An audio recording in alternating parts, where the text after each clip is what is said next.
Well, I've been amazed for years about it with computers. So amaze me. But the basic raw material for this modern miracle is dirt cheap.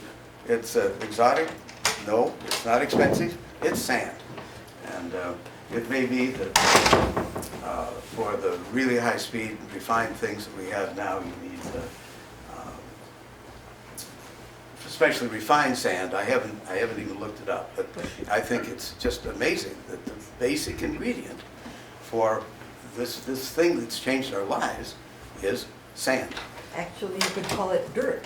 Yes, that's right. Cheap, huh? Dirt cheap. Yes, exactly. So, oh, we have to turn it on. So many things are like that. Whoops, wrong way. All right, we can do this.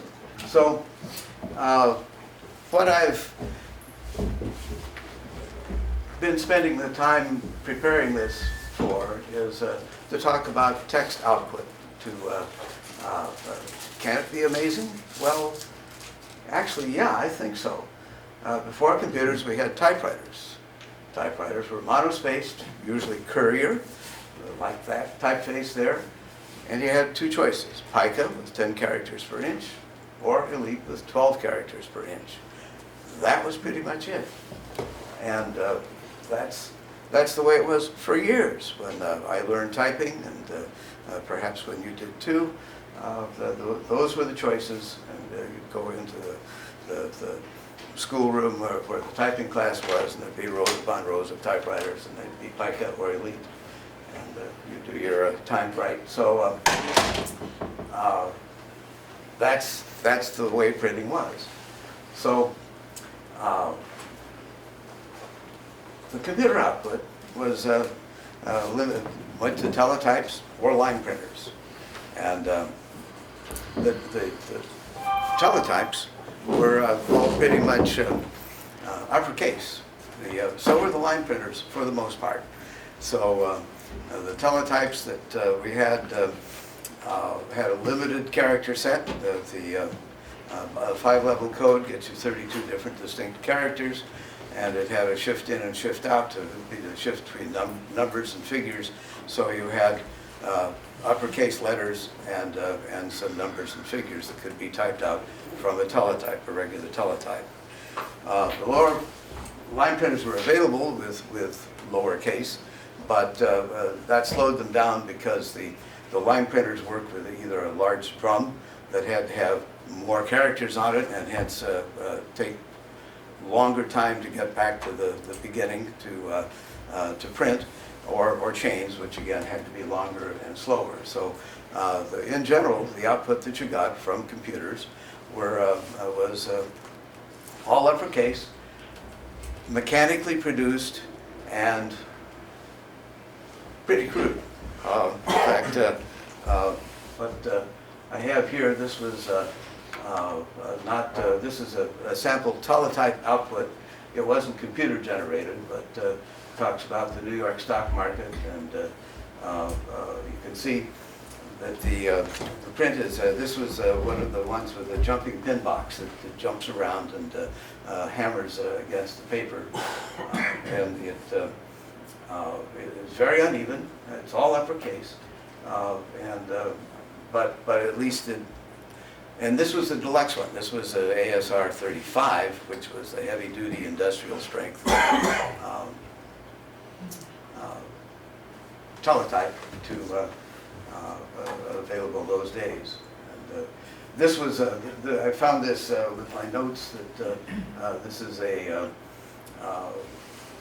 when I worked in radio, we'd get a 5-minute news summary from the Associated Press on our hourly, so we could read it. And it usually ended up with a humorous piece there. It's a good item. In all seriousness, yes. London State City Corporation, similar to an American city council, has given permission to defig one of London's most famous statues, known as the Golden Boy. Naked Gilded. Boy. It's called Naked Boy. Naked. Golden boy. Oh, it says golden. A gilded statue of a naked boy. No, but it says Oops, Naked wrong Boy. way. It says in the middle. Okay. Yeah, well, okay. Okay, So you're right. the And actually, I have the original there, easy to read. It has my formulas on the back. Oh, yeah. The nice yellow paper. The gilded statue of a naked boy has stood at a London corner since 1792, when it was erected to mark the spot where the Great Fire of London flickered out in 1666. On the 300th anniversary of the Great Fire, the managing director of the company, where the golden boy stands, asked if he and received permission to restore the boy to his natural state. He said that he is very pleased that people are more broad-minded these days. So, but the thing I was getting at was the unevenness and crudeness of the output. And by the way, I'm prepared that if I see people drifting off to sleep, I intend to tell a joke. And so, you know, and after the joke, I get a rim shot. So if you hear that and you've missed the joke, and I thought you were going to play audio over Teletype. whoa, the audio over well, yes, I have that capability. It's over here. So where to go? There's the cursor. There we go. Okay, so I belts and suspenders here. Say the magic word, bring $15. Yeah. So back to this. The Hardware. yeah. So these were. Oh yeah, and back to this. This is all monospaced. Every character takes up the same amount of space, no matter how much it really needs. And there was a typewriter that had proportional spacing, the IBM Executive. The space bar had a 2 and a 3 as far as width is concerned, and you could set up the different widths for the for what the output is. And it had changeable type, sort of. Oh, yeah. I hold in my hand a wonderful wooden display case box. It's been tagged a little, but inside are, ta-da, type bars for an IBM Executive typewriter. So Not you balls. can change the type. Not balls, not the. Not balls, not yet. Yes, not yet. Not yet. Okay. So this is, you were able to do so. And I looked in preparing for this, for instructions on how to do it and how to change it, because it's, and I didn't do very well at finding those instructions. You could change the type, but it was this lengthy procedure to first loosen the segment wire retaining screws and the segment support at the end of the segment fulcrum wire, push the wire out with another wire. Now, the other wire was what I thought should be in this kit. It's a curved wire that presses through the curved segment to push out the other one. But this one just assumes, well, you just have one. And be sure to keep the tapered ends together so that nothing... You want to take one out and pass it around? Sure, we can do that. I don't know. This one looks like a, yeah, here's a Greek summation symbol. And this is, basically they use this to produce mathematic equations and stuff. Where did you get that? Is that something? I own 2 surplus IBM Executive typewriters from RCA Burlington where I worked, and one of them came with this spare set of type. I don't know if either of them work. I tried one the other day and it wasn't so good, but I haven't tried it for 10 years or so. Would have brought it in, but too hard. So now the type is easily changed with the Selectric, and you referred to these, the Selectric ball. Now it's still monotype, monospace. This is it has a 10 on it, so that was, this is a pica version of the thing, and it was okay, although the uppercase was on the on the back side, so it would slow down. It's really miraculous watching this happen. It's got two little ribbons that control the tilt, and another one that controls the way it turns. And but to get to the uppercase, it had to turn 180 degrees, and that slowed things down and turned back. So it was just really amazing. And that came out in the 60s and obsoleted a lot of the other typewriters at that time. So that's what we had leading up to this, and I didn't clean the ball, and there's ink on my fingers. Oh well. Okay. So then we moved on to on-screen text. Now most terminals, like the VT100 on my tie, in the beginning they all generated, the characters were hardware generated. And they too were monospaced. They had lines of 80 lengths, 80 characters, 24 or 25 lines, and there were thousands of those terminals available for use.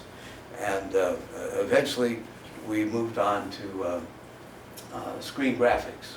And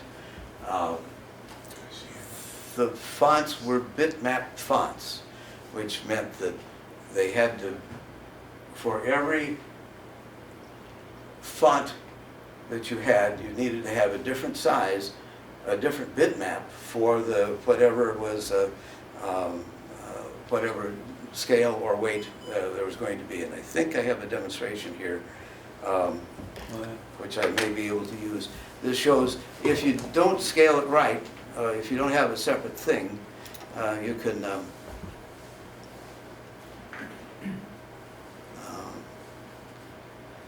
end up with the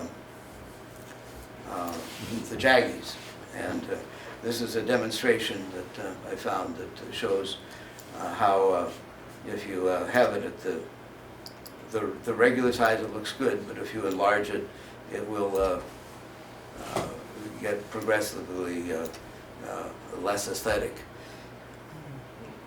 And so with when I bought my Macintosh in 1989, I ended up with a different fonts.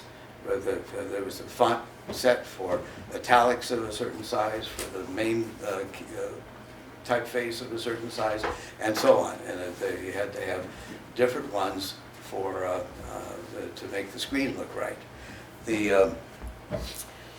But you ended up, but about that same time, Adobe came out with Adobe Type Manager, and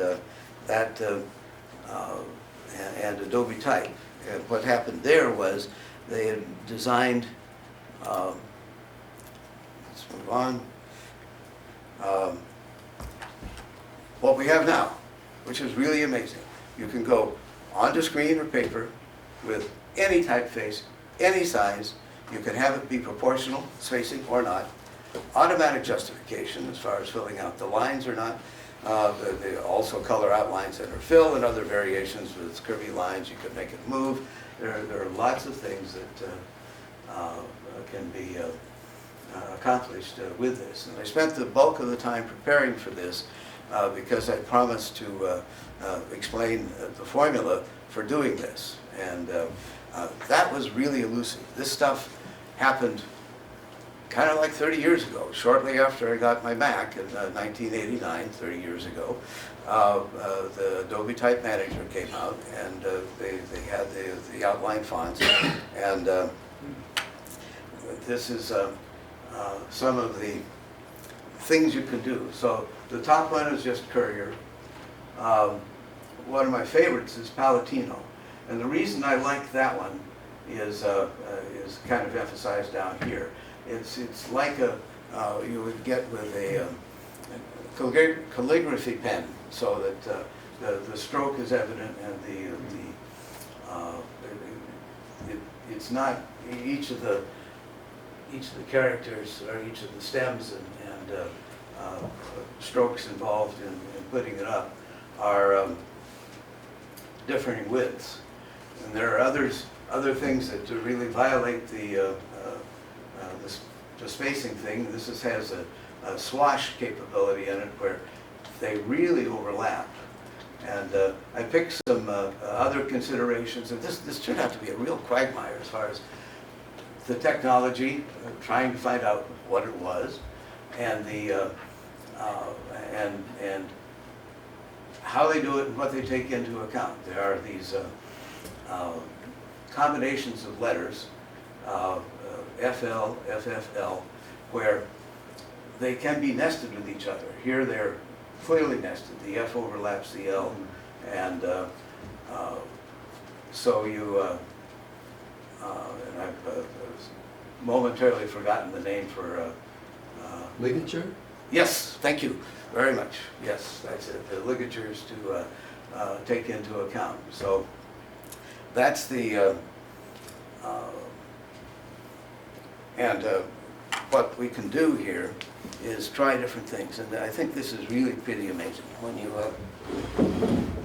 get down to looking at the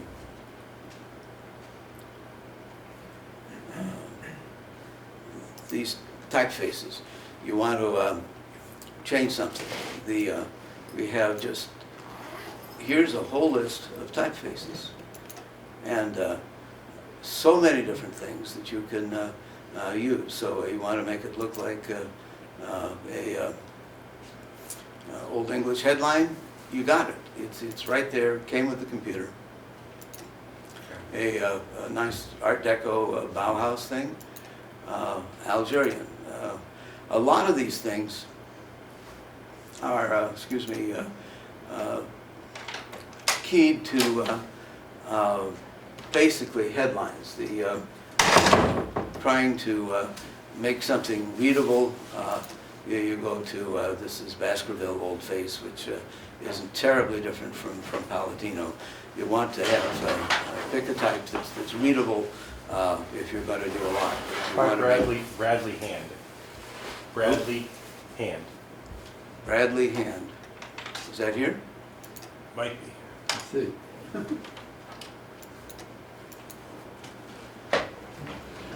Yeah. Keep going. There it is. This one? Yeah. Try an OCR font that's readable by a computer in the day. Got any there? Should be I don't know. the O's, usually. That's it, they went by. Yeah, I only have that one swash font in the O's. These are all copyrighted, right, and there's designers and stuff in the day. Yes, And licensing, so. yes, And there's people it's a whole industry, and they used Yeah. to make a lot more margin on these it is. designs. It's like an And- artwork. So what is it now, that software comes with the package, they bundle? With a lot of them, yes. And I'm not sure how much of this came with Windows 10 versus the Microsoft Office. I did have to add the Ralph Lenock Reflect ruffle here, and the Lucida calligraphic was there, but I looked through various ones. But it didn't cost you anything, Jonathan, right? That's right. You found them someplace and and for Microsoft even, and you download them. Yeah. For non-commercial use, yes, they're free. That's right. If you want to use them in part of your business, well, then you need to read the fine print more carefully. But And then there's Monotype that makes a fortune out of specialized fonts. yes, and it's a big industry, and part of the thing that happened here was that Adobe came out with this stuff that's I don't know, we've seen enough demonstration here. Moving on then, the Adobe came out with the PostScript fonts, and there's this thing about Bezier curves, and they kept it very confidential and very expensive, and so other people in the industry, including Microsoft, decided to they wanted to break Adobe's monopoly on this, so they came up with TrueType, and it still has the same way of doing a little different equation. And the real trick here, as far as I can tell, is in the hints. The hints have to do with how you space the type with next to the other ones, and how you make it look good on the screen. And as far as the Bezier curves or Bezier curves,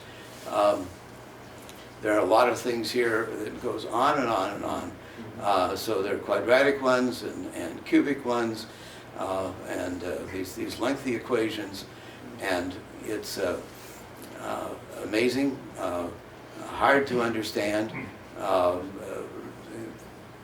something you could spend a while studying if you wanted, to try to do this. What I think it is, the way the fonts are stored, what I think, wasn't able really to read that anywhere, was they're stored as a series of Bezier curve coefficients, and that you plug those coefficients into the equations to get the shapes, I think. And they scale, I mean, they obviously can scale. Yes, Quite nicely. they do. And in fact, so I had a Each picture time of they here. you want to type a character, it regenerates itself?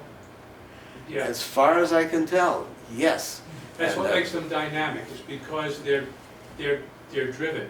So somewhere in the background, when you're producing a Word document on your page, the CPU, the math part of the CPU was working overtime to draw every single one of those characters Holy smoke. with the widths and all that That's stuff. crazy. They're all dynamically driven. Well, they've optimized for it. It's a parametric, right? They store an equation like an AX plus B, and they're tweaking the coefficients. The hints are also used at low resolution, so you don't, because there's all different artifacts that you'll see at low res versus high res. Yes. Well, So, I'm just thinking- so when they change scale, it looks right. I would think you would buffer, you know, so. Yeah, I that mean, they you do just- that. you They could put a whole lot of calculate. stuff, They yeah. calculate. When you A lot load the of stuff, font, yeah. they're Oh, doing oh, a There's series of plenty of stuff, calculations and it uses, Charlie, there's cache memory used. I mean, this whole thing is all part of, normal processing. Right, That, once you start with the characters, a lot of these, like the formula may be cached, yeah. and so therefore it's just using the CPU to generate the shape with the appropriate coefficients. Well, And after a Adobe, while, those are stored too. yeah, Adobe got big into PostScript. PostScript's all equations. It's not just about the fonts, but there's equations for anything you want to do or render and so on. So you could, essentially, it's a graphics description language. And this is like a subset of that. That's really And that's where it interesting. started. It's parametric and not raster based. It's all equations that you're showing. And pretty amazing, I think. Yeah, I'm And, amazed. And there's a lot of matrix algebra in there to change the different sizes. They're calculating transformation matrices, like 3x3s and so on, to blow things up and down, and you just tweak a few numbers in that and you get the scaling. Either it can be uniform scaling or adjustable before you render. That's how you adjust for the different sizes. I'd like to try doing it. So it's like a 3x3 times a 3x3, and there's different transform matrix. So that's you can figure out how many numbers you're going to multiply to do it. So here's from a paper that cited back there, a Microsoft document, the steps in making a letter. So you digitize the outline with the probably font unit coordinates in TrueType font file. Oh yeah, so TrueType and PostScript operate under the same principles, but different enough to avoid patent issues. So the scaler then converts the F units to pixel coordinates and scales outline to the size requested by the application. So you put together the letter, you scale it, and size to the new grid. Then the interpreter executes instructions associated with the glyph and grid fit. So you have to map this thing onto the grid, your output grid. And so pictures 6 and 7 show a grid fitted outline as far as trying to adjust it, and a magnified portion of that scan converter decides which pixels to turn on. The bitmap is finally rendered on the raster device. So 8 simple steps, and you've got a letter. And it's I read up some on the bitmap doesn't always maybe it's here. The bitmap doesn't always scale very well. You can get down to where it kind of misses. So there's a lowercase m showed, well, there's one with a, where you kind of, if you slavishly establish only the ones that fall completely within the grid, you have a problem. So the hints tell you how to fix it. Here's the one. And something that isn't mentioned here but is mentioned elsewhere is that they have besides moving it around a little bit to, and it's been moved here to the left so that it registers on the grid a little better. They have another technique, which is to gray out the middle ones so that the edge is blurred, and it gives the appearance of an extra vertical that you wouldn't necessarily have if you had left it alone. So they have more than one technique for getting to that, and got pretty bogged down trying to sort out exactly what happens. So What does Apple do? I mean, is Apple using Microsoft? they all TrueType? well, Apple, I don't know what they do now, but Apple, at the time I was involved with them, would use, you bought Adobe Type Manager, and they'd use PostScript. I presume they all use interpreters that will use either TrueType or PostScript under the guise of OpenType, which is both. Are the fonts considered part of the operating system? Pretty much, I think. I mean, this computer, which is So not an an Apple. application takes advantage of the operating system to... Oh, yeah, yes, they go to, yes, it's done by the operating system. There's also heuristics. If you're missing a font and it's referenced in a program, it's got to find a font that's very similar and substitute that in some cases. You Yeah. may not have them all loaded if somebody used a Yeah, different for machine. instance, Arial is a sans serif font that Microsoft uses instead of Helvetica, which is on the Apple. So it's So what do they actually patent? The type or the process for making the type? I'm not The positive. artwork of the type, Charlie. What's that? The artwork of the type. But some of these Yeah. things are, well outside. Well, there was a story about monotype in the paper within the last month. And one of the things about monotype, if you look at the Arial A, the character A, the inside of the A is a specific teardrop shape that monotype has or is used. And so little details like that are what caused the type to be patented. Like if you have the inside of an O, how round is it? And the thickness of the top and the bottom. Okay. So it's sort of like, how do you patent the razor blades and the razor blades thing? The connector has an extra gizmo on it so that, they don't interchange or they're distinguishable. So there's an area called design patents that are specifically oriented around artwork and preserving the Right, artwork. which And is- some of that is technology as well, I guess. Right, which is similar to the trademarks that are used for clothing. You can rip off the clothing, no problem. Nobody can sue you for that. But if you put the designer label on there, that's trademark, then you have a patent, a trademark infringement, and then you're guilty. So all these knockoffs that people have, they purposely don't have designer labels on them because that's where you break the law. Well, it's how close it is to confuse It the could be consumer. identical. Yeah. If you don't have the trademark, this is from a cop. Yeah. If you don't have the trademark, it's not illegal. Another thing that Adobe did was to keep the specification for PostScript secret, and so no one knew how they did it, and they encrypted it. There were a lot of things they did to protect their intellectual property that. Spot to the front desk, please. To the front desk, thank you. The TrueType forced out into the open, so the PostScript specification is published. Hinting is still very complex and not necessary, and I think there are some proprietary hidden things about it, but it's difficult to understand. You gonna talk about kerning, Jonathan? Not a lot. Was there something? No, just a question. Kerning is the spacing between characters. Leading is the spacing between lines. And yeah, I was going to demonstrate that and kind of lost track of that. Let's go to this, and if we can. I'll get there yet.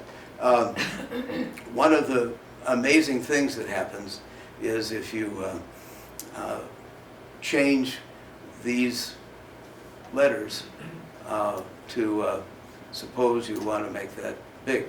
And what I'm referring to now is what happens to the other lines. So if you run that one up tonight, look at where the other lines go. So this line spacing is another thing that is taken into account as the display is calculated. And there are just so many things that happen that we just take for granted that are not automatic, and somebody has to figure out how to do them and what to do with the remaining things on the screen. So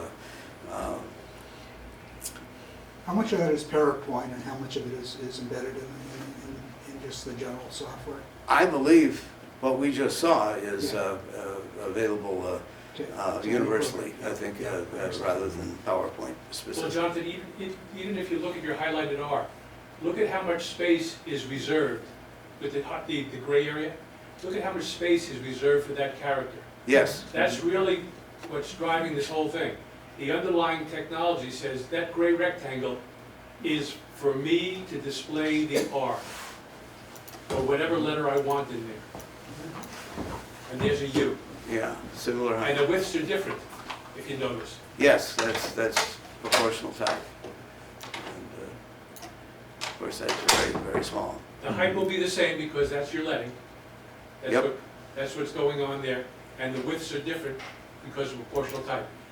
If you go to Courier, you'll see that they're all the same.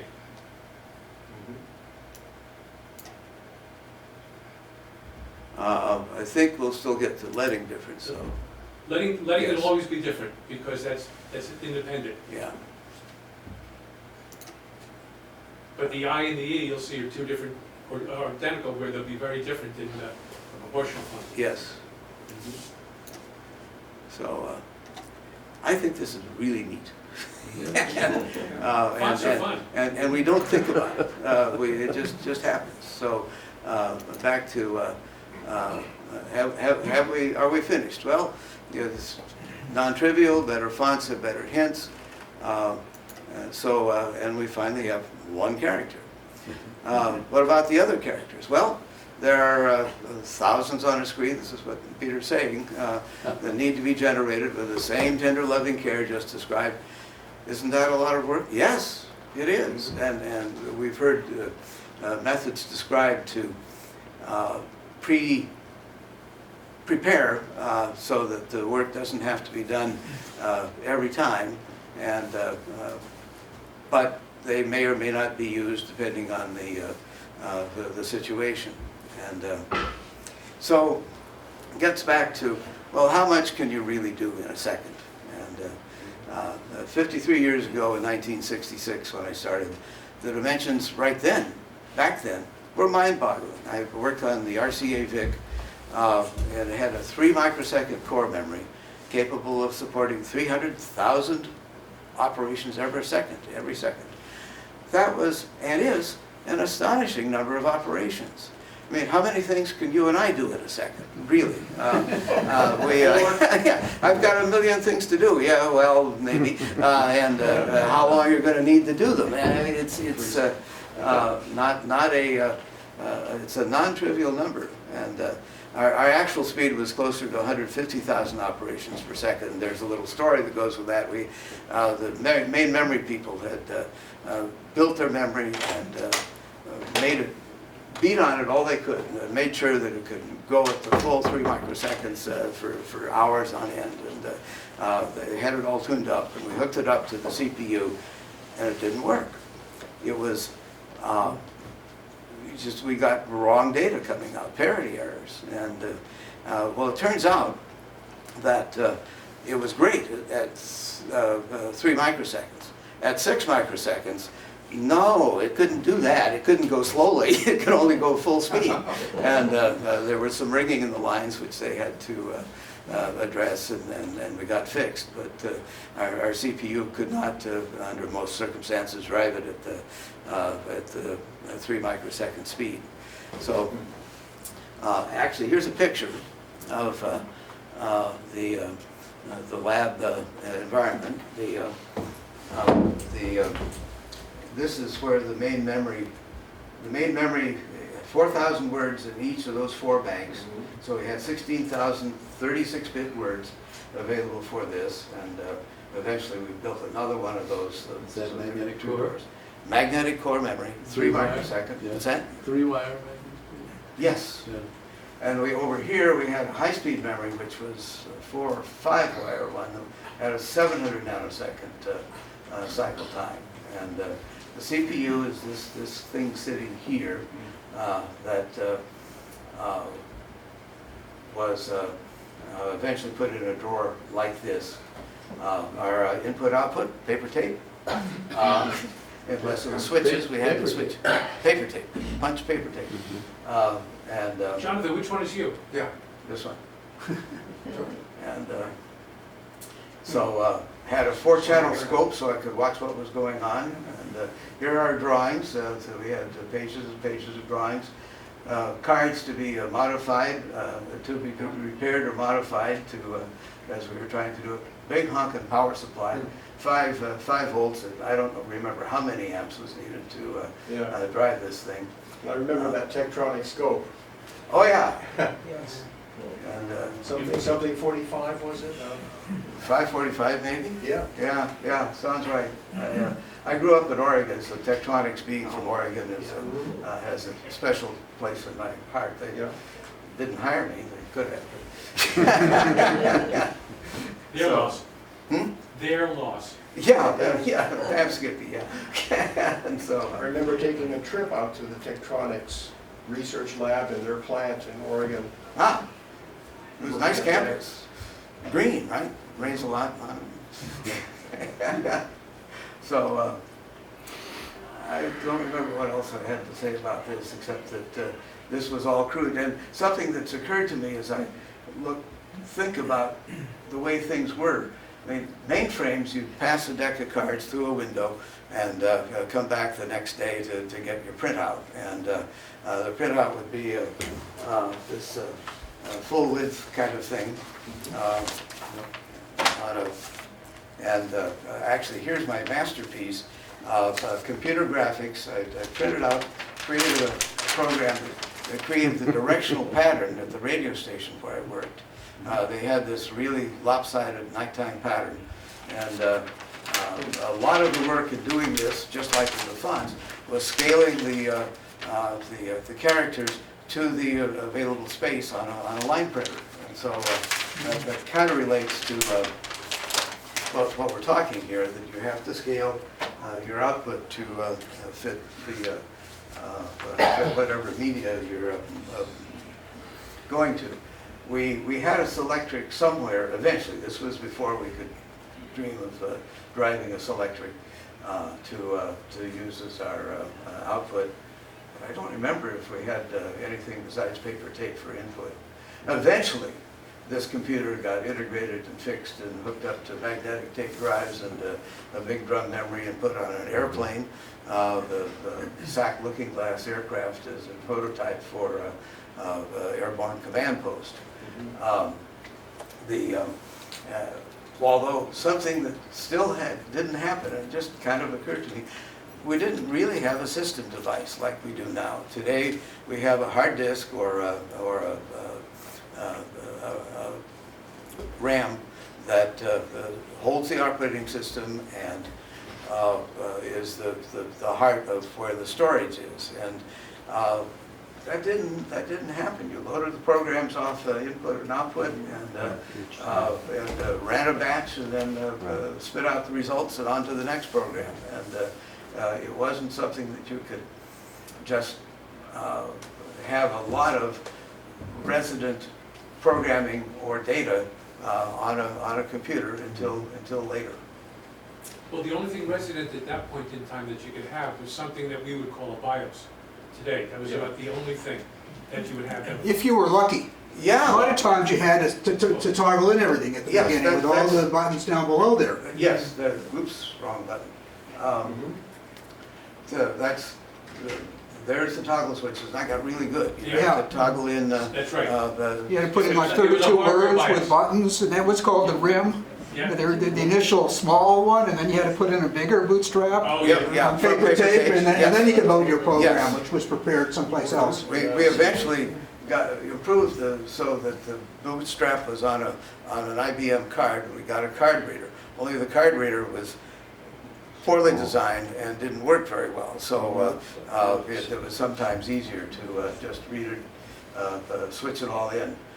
This was before, well before solid state memory became available, which was the big break. Actually, it's better in some cases because it retained the bits when you turned it off.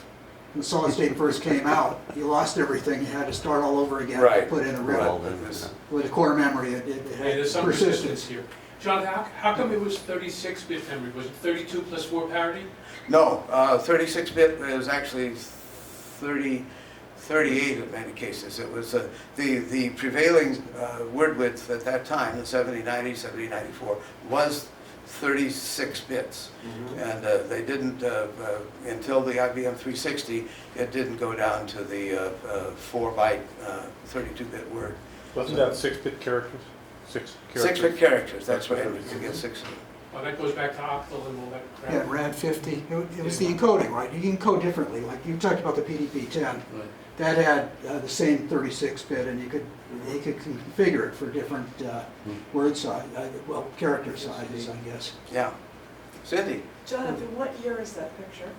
1966. 1966? Yeah, almost exactly 53 years ago.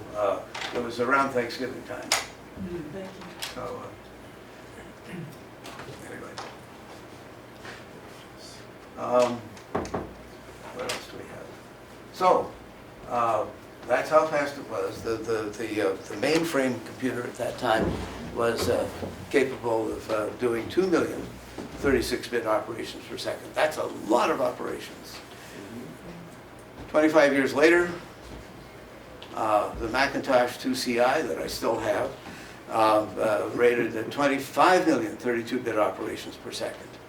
So if 1,000 operations were needed to draw one character, that would support 25,000 characters on the screen. Amazingly fast, 30 years ago. And throughout my career, there have been, one of the things that I did that was, one of the important achievements that I had was to use a set of source code made it last a number of years, and it was designed to run on an LSI 11, which is a itty bitty PDP 11, and it ran on that.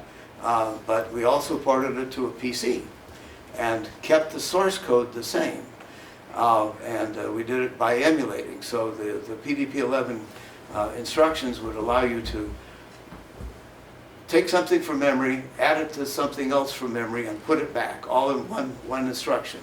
Well, when you're emulating, especially if you're emulating on a computer that doesn't do that, like the PCs don't, then it boils down to 3 instructions. And so I would look, at the time we had a PCAT, 1986, with a and I was looking for an excuse to try to optimize that, to try to improve it so that it was less awkward than making 3 instructions out of every one.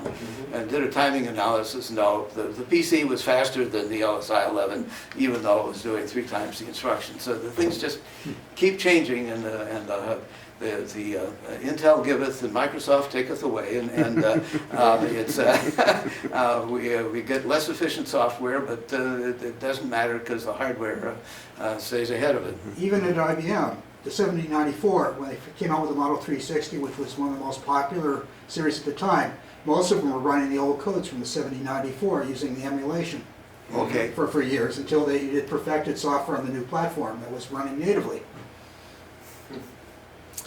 Okay, so how fast today? This 2-year-old laptop that, oh yeah, I should check the battery. It has, in fact, let me do that. Oh, we're good, good to know. And how do I get back? Maybe this will do it. Or not. All right.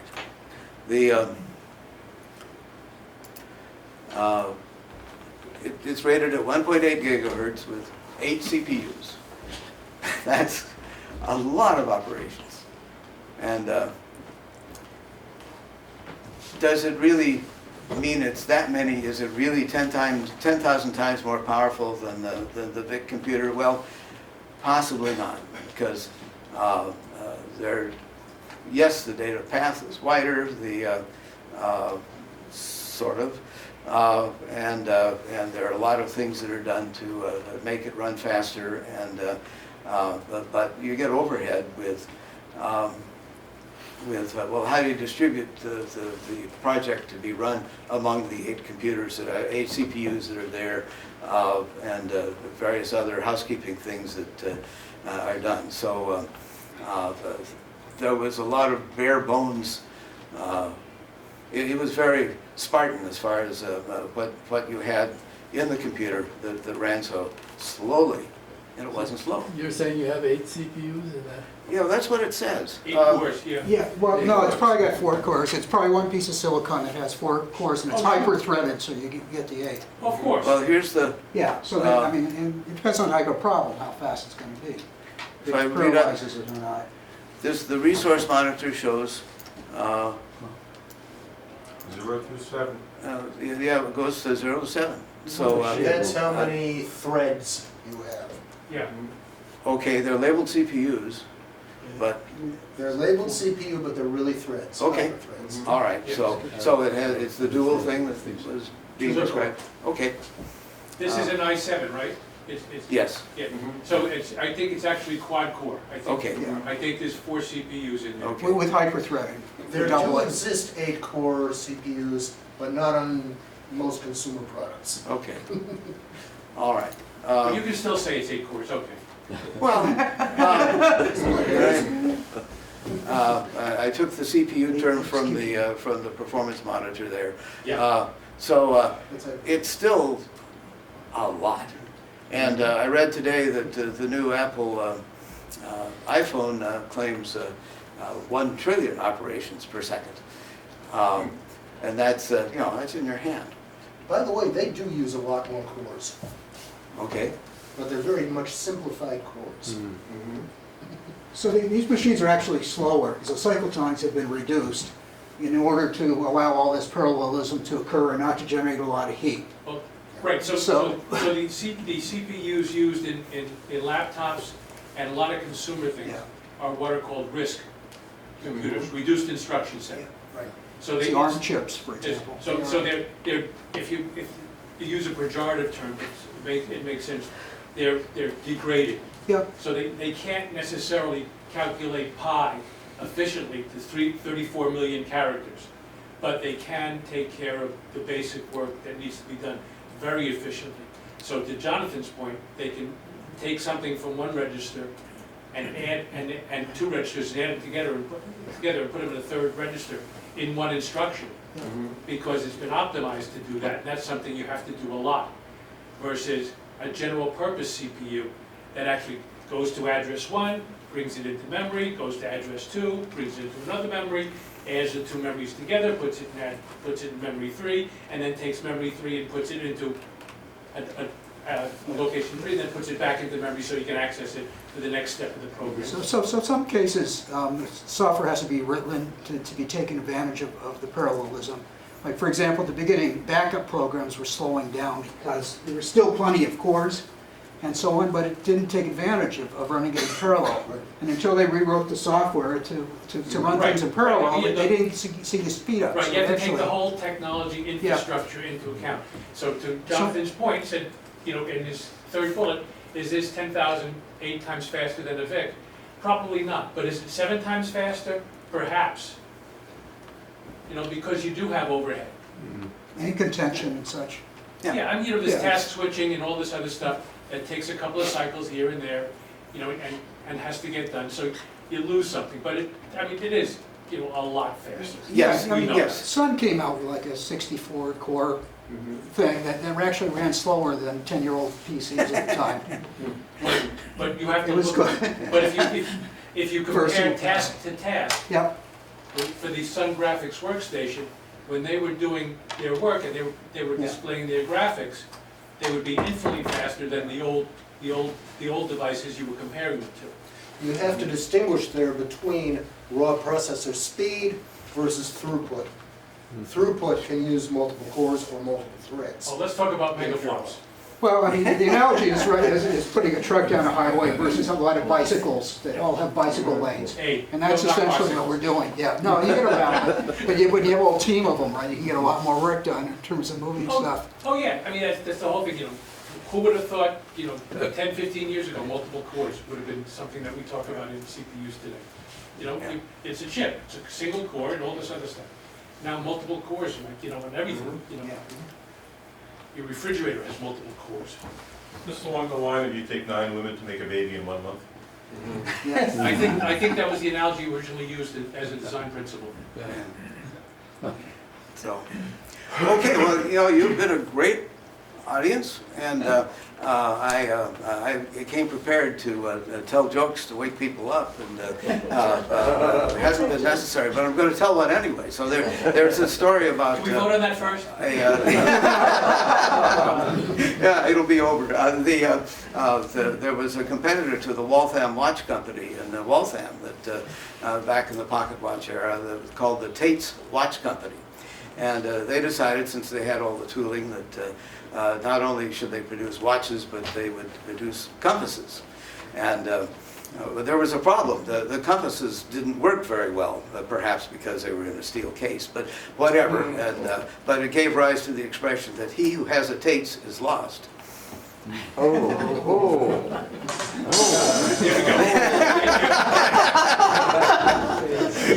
You forgot the punchline line. That was very punny. Yeah. Very And good. then there's the hand grenade into the French kitchen. You get linoleum blown apart. That's one in a row, you're on a roll. From Kartok, there was this guy who wanted to, was tired of his wife, so he took out a large insurance policy on her and looked for a hitman. And he finally came up with a hitman named Artie. And so he gets in contact with Artie, and Artie says, okay, well, it'll be $10,000 now and $10,000 when the task is complete. And the guy says, I don't have $10,000. When I collect the insurance, I'll have it, and I'll pay you everything. Well, how much do you have? I have $1. Why do I get all the losers? This is terrible. Give me the buck. And so Artie stalks the wife and catches up with her in the produce section at Stop and Shop, and they're all alone. So he chokes her. Well, just then the produce manager rushes out and sees what's gone on, and Artie's left with no choice but to choke him too. Well, he didn't. Unbeknownst to Artie, 911 had already been called, so Artie was apprehended, and the headline in the Boston Herald the next day was, Artie chokes 2 for $1 at Stop and Shop.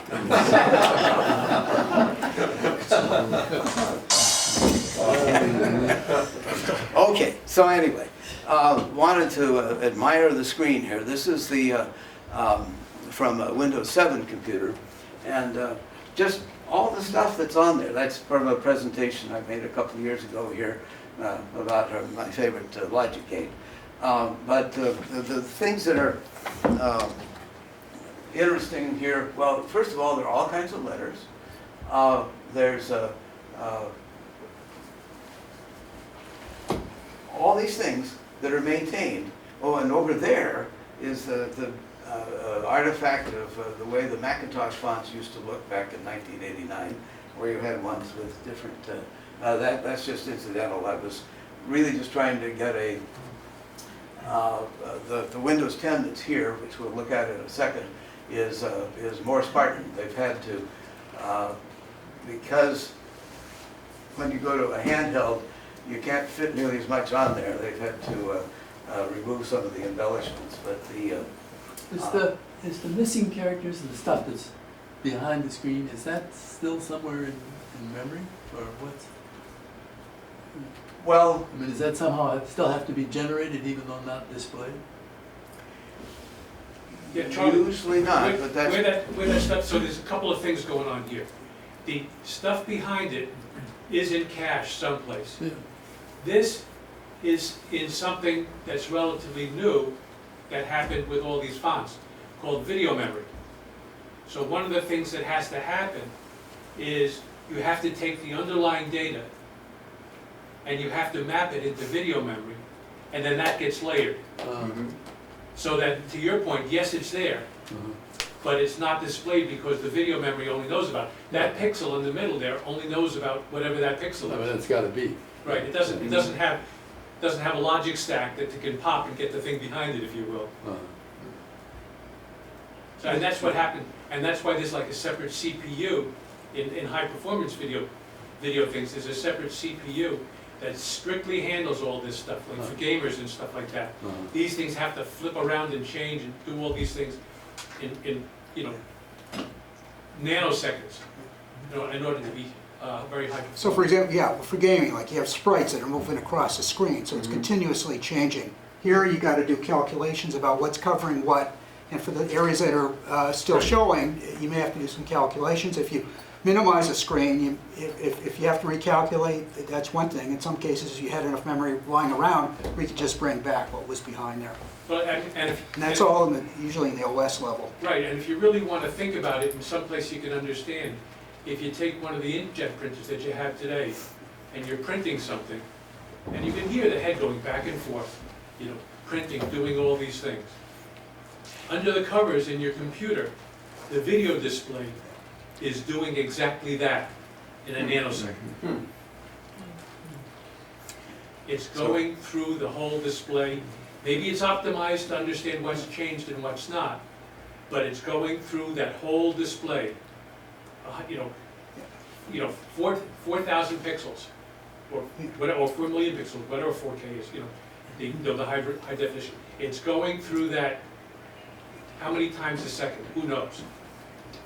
And it's doing what this printer does that fast. Yeah, it's emulating, but there's all kinds of memory that's involved.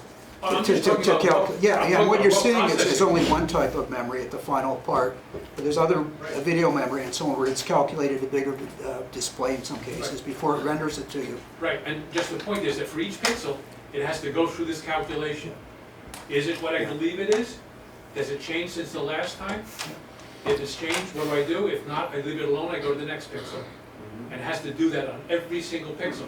Because every pixel, and actually times 3, because you have 3 color elements in each one. So for every color element is really an on-off light bulb, if you will. So for the red pixel, it has to calculate, do I need red for this, to display this right now? Has it changed? To the green, has it changed? To the blue, has it changed? Now I'll move to the next one, and that's only one character. So one pixel. And that's one thing as we call a pixel, which is the 3 elements rendering it. So there's a lot of stuff going on under the covers. Graphics processing is a huge.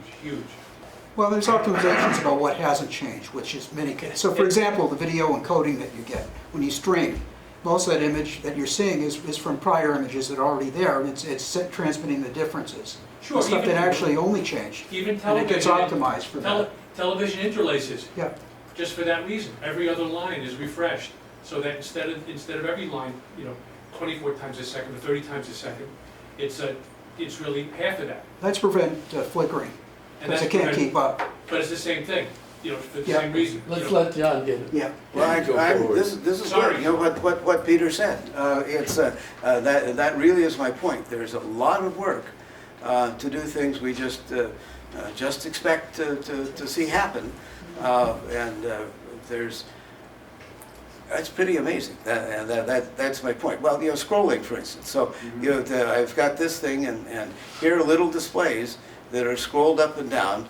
When you pull the thumb, that's the dark part here, down, the display goes up. That has to. There's some mind-bending programming there to say, well, that goes down. You show it going down, but what it's referring to goes up.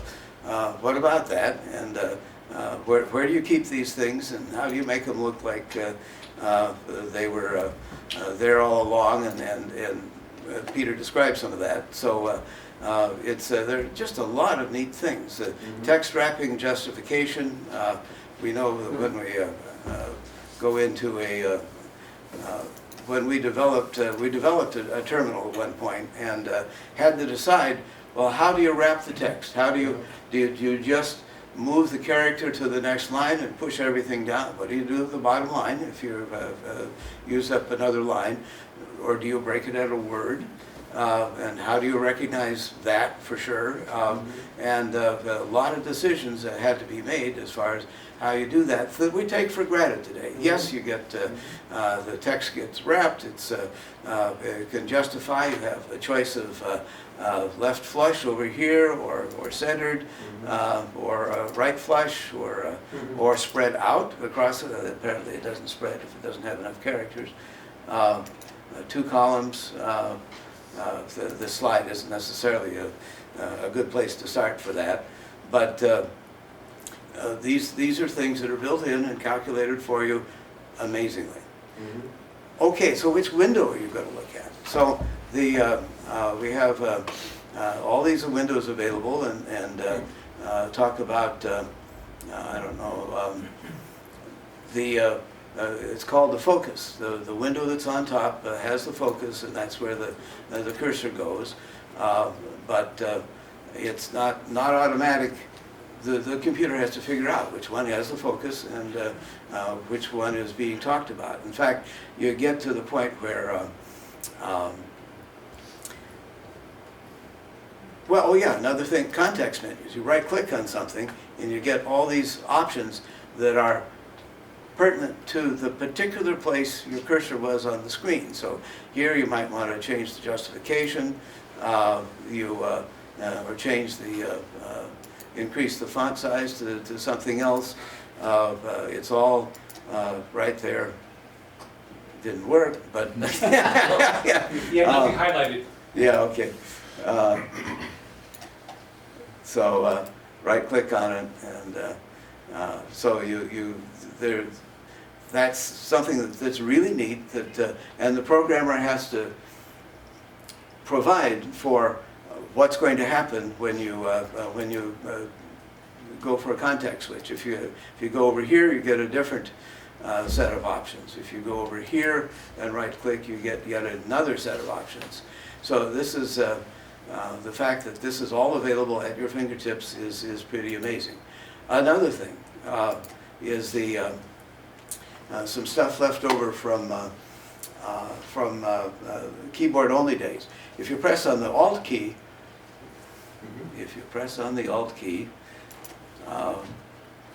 that's what happens. See the F and the H and the N and the G? What that represents is if you hold down the Alt key and press G, you will get the design menu. It shows you the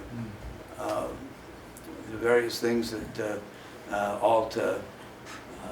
How do I get back to the Alt S should get me back to the slideshow.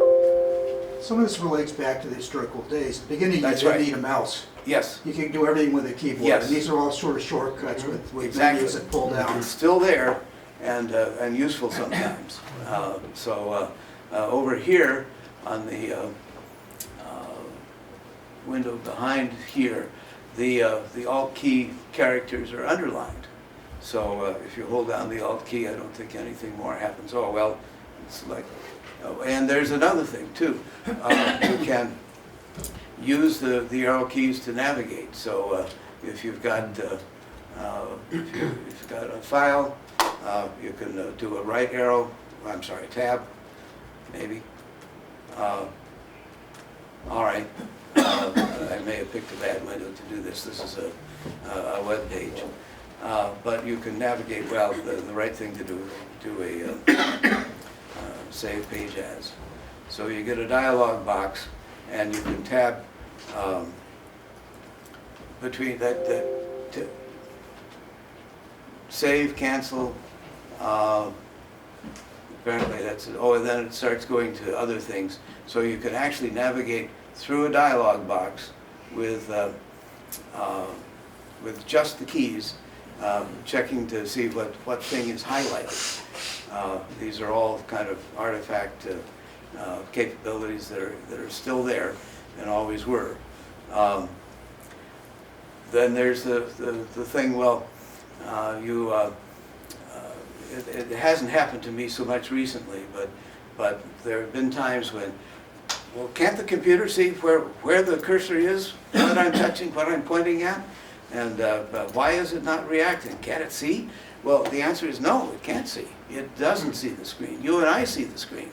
The computer keeps a record of what's on the screen and which window has the focus and where the cursor is, displaying the cursor, and figures out what you're pointing at, not by looking at the screen, but by figuring out what the geometry of the displays that it's put up actually are. So there are just lots of things that we expect that are done for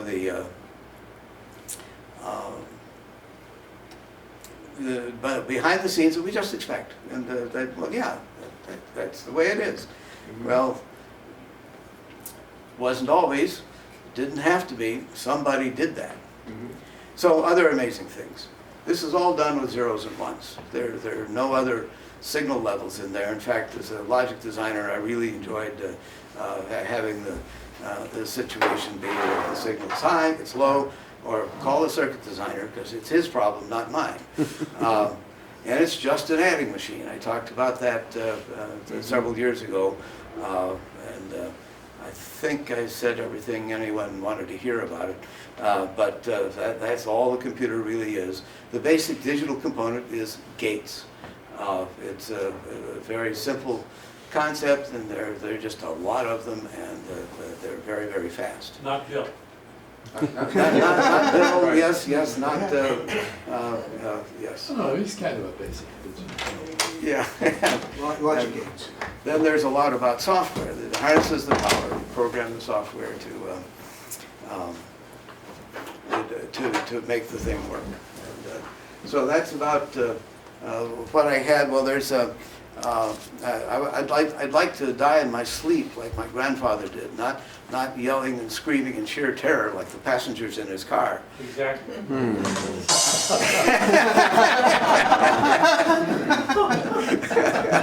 Then there are these identical twins that are separated at birth, and one ended up in Mexico and was named Juan, and the other went to Saudi Arabia and was named Amal. And they decided later on to have a big family reunion. And Juan showed up, but Amal was not there. But they consoled themselves with the thought, well, they're identical. If you've seen Juan, you've seen them all. Okay, so it's Bob's turn.